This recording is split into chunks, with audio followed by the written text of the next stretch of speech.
Hello guys, welcome back to another tutorial. In this tutorial, we are going to learn hidden secret Facebook settings you must know. Facebook is one of the most popular and updated social media platform nowadays. There are many hidden things that you don't know about this. So let's find out what they are. First, let's see how to download a video from Facebook easily. Open your Facebook app. Then you need to click on this icon in the top.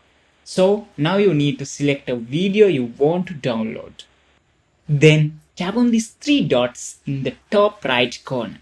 You need to click this copy link option in here. Then you can copy link of that video. Now open your Google browser and you need to go to Save from Net website. Paste your copied link in here. Then you can download that video by clicking this icon.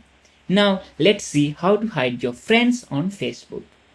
Open your Facebook app and you need to tap on these three lines in the top right corner. Scroll down a bit. Here you can tap on this settings option under the settings and privacy option.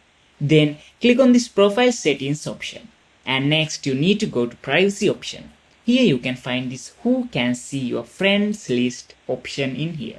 So tap on it. Then you can select this only me option. So now your friends list is successfully hidden from other users. Now let's see how to hide your stories on Facebook. Go back. Here you need to tap on this who can see your stories option. Here you can customize your viewers on stories easily. So hope this video was helpful for you guys. See you in the next video.